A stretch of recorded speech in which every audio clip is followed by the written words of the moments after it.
Welcome to the Innovation Economy Podcast, where we look at the factors that drive business growth, including how people, processes, platforms, and places work together to create the future of work.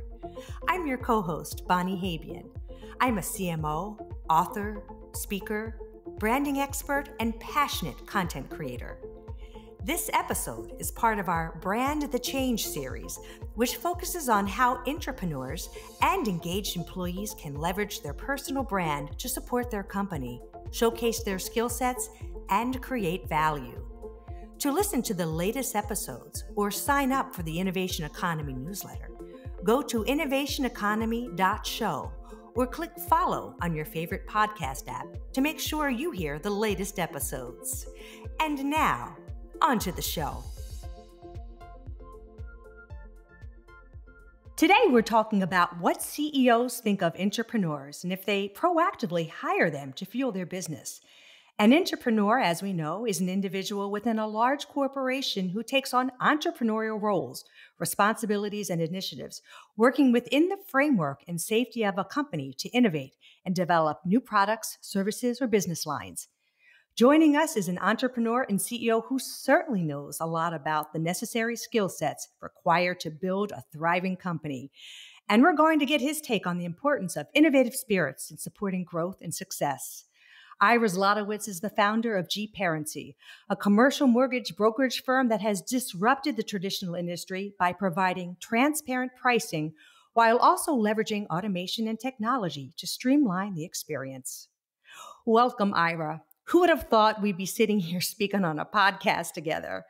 I've always admired your entrepreneurial and innovative mindset, and I know you will have a lot to say about this topic. So let's dive right in. I recently listened to your podcast called Pique Your Interest, and you referenced rainmakers and how they can make a huge impact. I guess rainmakers and intrapreneurs have some similar characteristics, so I'd like to hear your thoughts on rainmakers and intrapreneurs and if you actively hire them. Okay, first of all, thank you very much for having me. Yes, it's great to take our in-person relationship at events, now doing it on a podcast. The world is For sure. around digital to I'm full circle. full circles. I say people ask where's my office located. They say Zoom USA. Absolutely. Absolutely. And good for you. And congratulations on building an incredible business. Thank you very love much. watching you thrive and grow. Thank you. I appreciate that. So yeah, there's a close correlation between an entrepreneur and the rainmaker. The difference that I noticed between the two is a rainmaker usually is someone like a great salesperson. They have all these fancy terminology, but at the root, it's a salesperson who goes out and knows how to bring in business. An entrepreneur is a salesperson that also has a business side to them. That's why I found that's what the rub, that's what it means. Many salespeople live for the sale today. That's why the negative connotation. Now that you have an entrepreneur, actually use this, just hit me while I'm talking to you. A rainmaker is in the middle of the road. To the right, what makes it better than a rainmaker is an entrepreneur. A rainmaker that also has a business sense. What's the negative of a rainmaker? What they stereotype as a used car salesman, where they literally just get the sale out the door. They don't care about reputation. So a rainmaker brings in good business to a company and grows, then the entrepreneur to the next level. So as a business, I always wanted to try to find, at a minimum, that rainmaker that had the vision, at least where the company was going. They might not be the greatest business people, but they bought into the company's business plan and work. They'll bring in the business. And they could appreciate the fact it's an entrepreneurial spirit, that even though they don't have that part, they'll be that rainmaker bringing the business and trusting the entrepreneur and the intrapreneurs to work together as a team to make the holistic things together. Yeah, and it's funny. I've never really thought of it that way. It's almost like you have an intrapreneur who's probably a little bit more well-rounded than the rainmaker. Maybe the rainmaker's more at the top of the funnel, as they would say, from a sales perspective. Yeah. But that's interesting in saying that having all of those different sorts of roles within a company help it grow and thrive. So let me ask you, what is your formula for really hiring skill sets that best position your company for growth? And I'm going to take and coin this phrase from something that you said, as you would say, to make your company whole.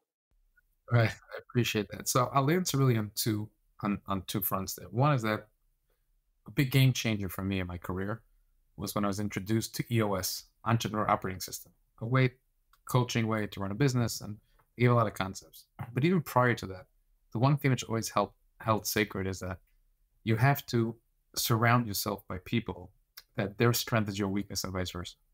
Nobody's perfect. There's no one's rated 10 out of 10.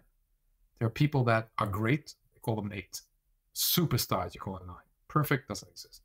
What's the difference between 8 and a 9? It's basically if you took everyone's skill set and said, okay, at this you're a 6 out of 10, this you're a 7, 8, 9, 10, you're averaged out, you're an 8. That's a solid, great person. A 9 is where the person has one of the same items are a 12. Everything else the same, 1 to 12. You throw a 12 into the mix, they're a 9. If that person would match up with someone else who's 6 is a 12 and 12 is a 6 and work together they form a perfect 10. So you want to find something to make whole.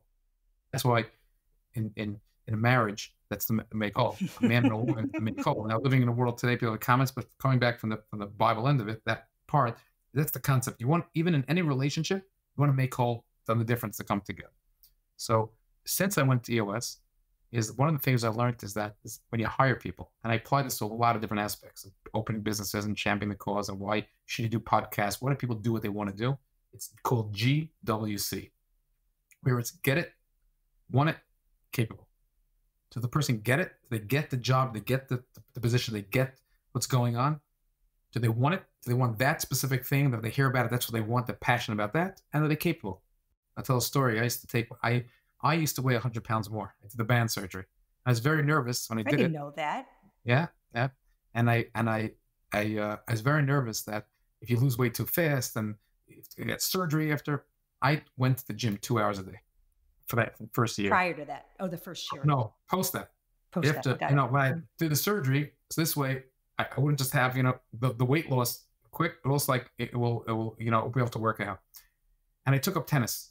I wanted to do something I'll be able to do for life. So I went to the gym, I had a trainer, and then I had a trainer playing tennis every day, 6 days a week, only miss Saturday.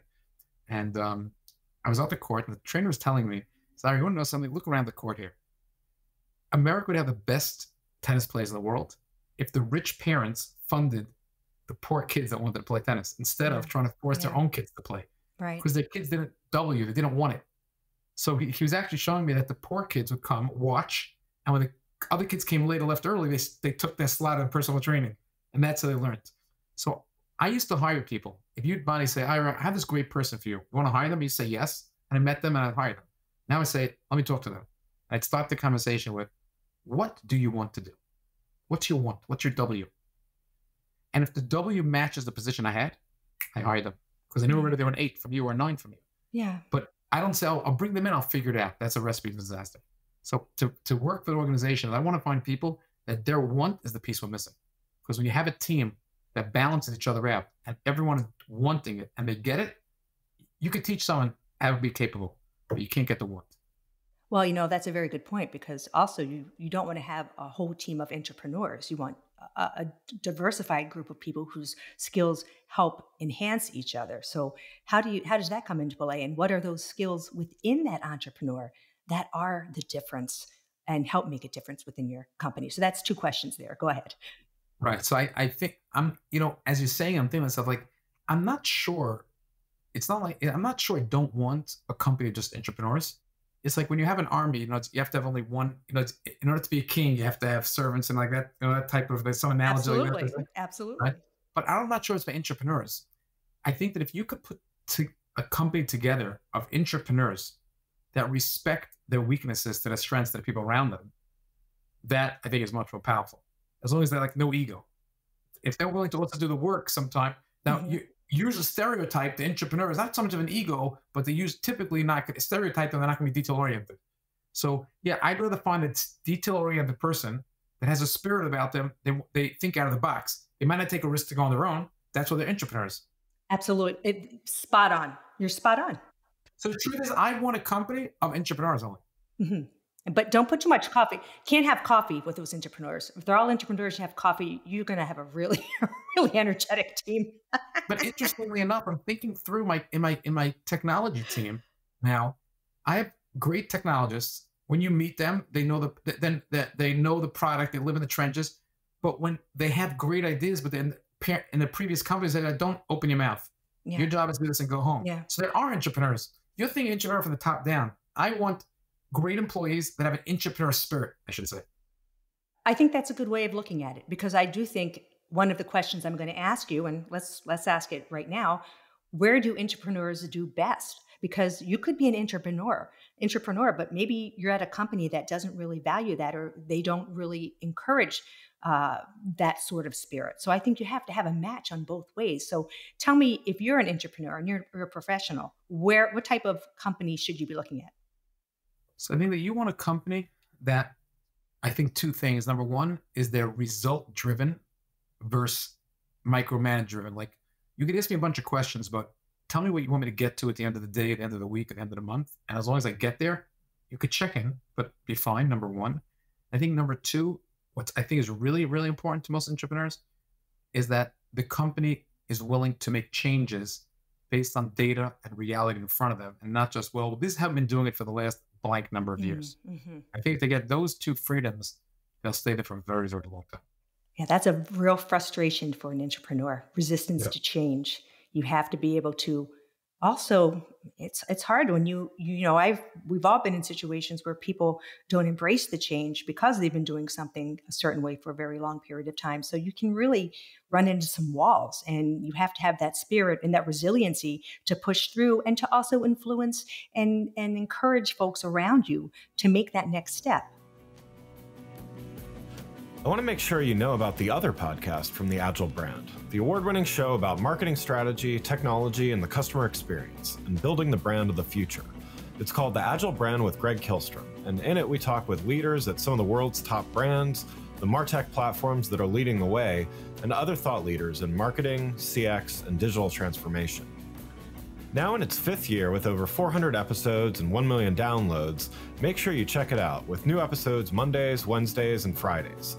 To listen to the Agile Brand with Greg Kihlstrom podcast, you can find it wherever you listen to podcasts, or you can go to theagilebrand.show. That's theagilebrand.show. Now let's get back to the show. So let me throw something by you. According to Dell, by 2030, 85% of us who are in the workforce will be doing jobs that don't even exist yet. AI and automation are probably a big reason why. How do you see the entrepreneur, or for that matter, the rainmaker's role, changing or adapting? So I have a little bit of a different potential perspective there. I do think that AI is making major change in the world, right? We're doing this podcast. I would believe that once we're done with this podcast, it used to be somebody in the past that would spend a couple of hours going through it, changing the sounds, right? And probably today, you might spend minutes. Right. And then reviewing it. So I really think that the entrepreneur, the visionary is going to be able to still do the same job, but instead of relying on a human for a lot of the things, they're going to rely on AI and have a lower level human. So they're going to have, I think the world is going to be the lower level human, the more entry level person coming out of school that's willing to execute at the low level or higher level execute. And you have the entrepreneur at the top. The people in the middle that, oh, you need me to edit your videos for you because I have experience. And I don't need it. I just want to tell someone the vision. At lower level person using AI with the vision of the visionary could get things done. So I think a lot of the middle roles in certain industries are going to be cut out. Middle management has been cut out with technology. The next level of middle, it's going to be the entrepreneur and the entry level workers. Those are the two ends of the spectrum. I think they're going to have a better role going forward. But if you notice what's happening, we're opening a gig economy. Within that, we usually top level, bottom level describing. That person in the middle now just leaves the company they're at and opens up a service for someone that doesn't have such a big vision, but they could outsource their work. They used to, $50 an hour, Upwork and all these different places. I think the gig economy is starting to flourish even more because it's easier to, hey, just go online and TikTok and this, make a video of what you do. Yes. And so the shakeout's going to keep continuing. So I think businesses are going to get smaller. I think there are a lot more smaller businesses opening up.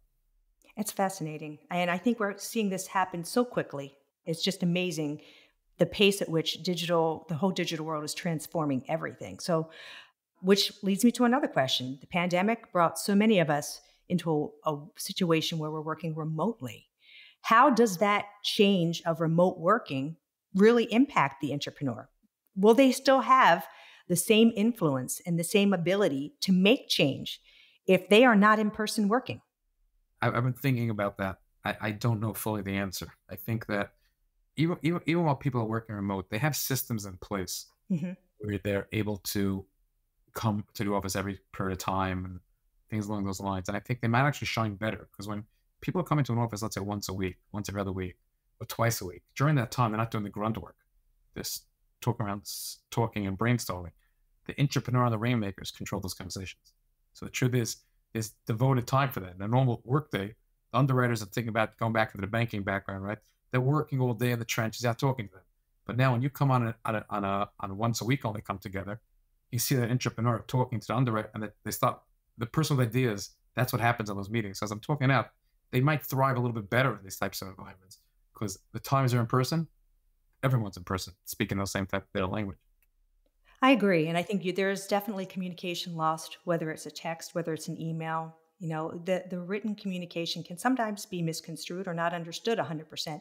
But I know when I'm next to my colleagues working, haven't seen them for a while, the energy, the camaraderie, the collaboration, and really just the body language goes a long way in understanding people. You're missing part of that when you're not sitting next to them on a daily basis. So yeah, I think it's an important concept. I found something else. I find that some people don't know what the word intrapreneur even means. They think that I'm making a mistake when I say it. So when I say intrapreneur, you obviously value that, but do you think it is something that companies should understand and maybe, in order to stay competitive, should start to embrace that sort of mentality? Or perhaps they always have and just never had a name for it. But I guess what I'm asking, should they start seeking out those skill sets that fall underneath of that definition of an intrapreneur? Mostly I think they never had a name for it. And I think it's like, they say like most people running companies were that C student with a lot of potential, there you go. So it's like, you weren't a C student. I see you as an A student. I was a D. Oh, no way. We'll talk about that another time, but I have a hard time believing you were a D student. Yeah. So, so I look at it, and what you're saying is that I feel that the title, like they looked at the intrapreneurs like the troublemaker trying to change the company. Yeah, I think you're right. Yeah. And there's a title for that, and there's a way to nurture and benefit from that person. I think that starts changing the different habits of what takes place. So I think it is a positive. I do think it's a matter of a name. I think if people know what they identified, they could walk into a meeting and they could say, "I am." Because think about it, if I'm the intrapreneur, what am I when I walk into my company? I came in to describe myself. Hey, now you're in a box. There's the box you're in, and let's beautify that box. Right. Yeah. Now let me ask you this: as a CEO, how do you balance that inherent risk-taking nature of intrapreneurs, right? They have somewhat of a risk-taking personality within an existing corporate culture. And are there any kind of structures you think companies should or could put into place that measure the ROI on intrapreneurship sort of initiatives? So the reality is, I think every company is doing it again, without the name, right? Every company, they sit down with the executive meeting and they say, we should try this. And then they decide, okay, how much we put behind it? What do we have to see coming from it? They didn't look at it as an intrapreneur. Someone could have said, "Oh, Joe in the office said we should try this." Maybe Joe in the office, he's the intrapreneur. But I think now they have a name.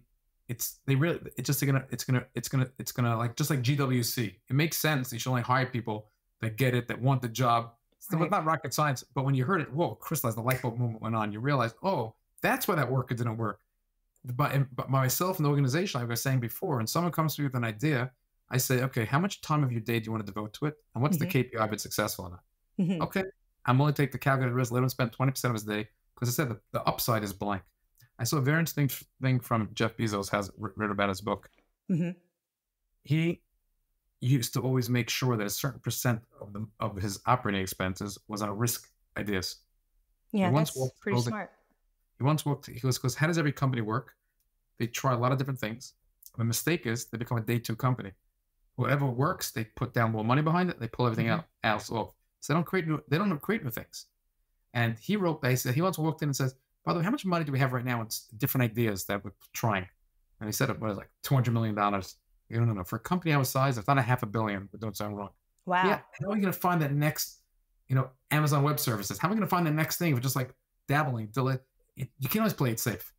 So, to a large extent, it's a matter of nurturing those ideas and giving it the title, Entrepreneur of the Week, Maybe that's Yeah. the way we do it. Who's the Entrepreneur of the Week? I think you're right. And I think another thing that you just kind of wow, aha moment for me is that you probably have people who are both entrepreneurs and entrepreneurs. You can have people that may not be afraid to take the risk because they're taking the risk inside of a company where they're protected, but they've also had the experience, I would imagine, like a Jeff Bezos, who obviously has a large risk tolerance on the outside in being an entrepreneur. So what are your thoughts on that? Can you be both? And I think you're probably both. I think that an entrepreneur is an entrepreneur. Someone used to ask me over all the years, what's the difference between a good mortgage broker and an underwriter? The mortgage broker gets all the money, goes out to the parties, brings in the business, right? And the underwriter sits in the office. What's the difference? The difference is when they came into the business, typically who was able to take the risk? Right. If someone comes into the firm and says, I can't afford the risk, okay, I'll pay you $500,000 a year, $250,000 a year, $100,000 a year. You're the underwriter. You get branded as the underwriter. The broker came in, took all the risk. They're the rainmaker. So I think an entrepreneur is an entrepreneur who either wasn't ready to take the risk or the opportunity didn't show COVID. Like sometimes if I was working in a little company that I could only move the needle by 10%, and on my own, I could move a bigger needle because I could get involved in a bigger play. What if I got a job to work at Disney tomorrow, right? I can move Disney by 10%. My own idea is not big enough than the 10% swing at Disney at different points in my life. So, but there is a big risk on the entrepreneur from a boss's perspective, because if slowly but surely the entrepreneur has the ability to act as an entrepreneur without taking any risk, and for the branding of the company, the issue they run into is that after a while, hey, that idea was mine, I got credit for it. That idea was mine, I got credit. It's not that risky anymore to go off on their own. So when someone has an idea and says, I want to do this idea, and they can't try it in the office, right? It's not proven. But if they tried it, and then they say, we're already working, I want to make it better, and my boss said no, the boss is nervous to let them try things because then you're going to take the idea, go somewhere else, yeah. Right. So my reaction to that is a lot of times is, hey, I used to tell my brokers, if you're good enough to go off on your own and open your own company, we can make a lot more money together. Let's figure it out early. So I paid a higher commission to them earlier because in the mindset they were here for life, and we grew a lot further together. That was the recipe for the success over all those years. Well, I always like to leave listeners with an actionable takeaway, something that they can think about to help them along their career journey. So I want to ask you if you could provide the top 3 ways an aspiring rainmaker, or an entrepreneur for that matter, can create significant value for their employer. So, you want to take an action? Let's try to bring it down to one call to action. Okay. I think that the one call to action is they should look at the person they report to. Mm-hmm. Ask themselves, how can I provide more value and make that person be more valuable than the firm? Because no one makes more, as you know, from corporate America than the boss. Yes. So if the boss is making 100,000, then they're making more than 100. If they would sit down with the boss and say, listen, tag to the boss, say, let's work together. How, Mr. Boss, you think you could be worth 110? What can I take off your plate and work on so you could grow? Because if you grow to 110, then I could go to the 100. And then keep moving in that approach all the way up. And if the entrepreneur gets to a point where the entrepreneur is working directly with the president of the company, the same idea. Mr. President, I see you spending time on blank, blank, and blank. Why don't we make that more efficient? And this way you can have more time spending on other things that can help grow the business and keep moving it up. So the value is take the burden, ask for it, take the burden off of the person that you're reporting to. And this works to have someone at entry level all the way up to the top. Because when people would work and they see an employee, a boss, and say, why does the boss make so much money? Look at in reverse, they make so much money? Because their boss relies on them. Yeah. Think about the people you trusted the most. They weren't the most competent. They weren't the most talented. But when you gave them a project, they got it done. Right. You want to become that person to your boss, and that's the way. Look how you think people below you that are competent. You want to come back to the boss. If you're an entrepreneur and you take the competence, then you fly. But not because you're going to cut other people. You're going to help the people above you keep moving up and up and up, and the company grows. You're able to spread your wings. Well, that's excellent. And listen, everyone, you've heard it from someone who has been there and has worked his way up and has created empires. So I think that's some great advice to listen to. And Ira, it is always a pleasure. Congratulations on your success. Keep inspiring and motivating and For those of you who want to learn more about Ira, his information will be in the links in the show notes. Thanks again for listening to the Innovation Economy podcast. If you enjoyed the show, please take a moment to subscribe on your podcast app of choice and leave us a rating so that others can find the show more easily. You can access more episodes of the show at www.innovationeconomy.show. The Innovation Economy is produced by Missing Link, a Latina-owned, strategy-driven, creatively fueled production co-op. From ideation to creation, they craft human connections through intelligent, engaging, and informative content. Until next time, let's keep innovating.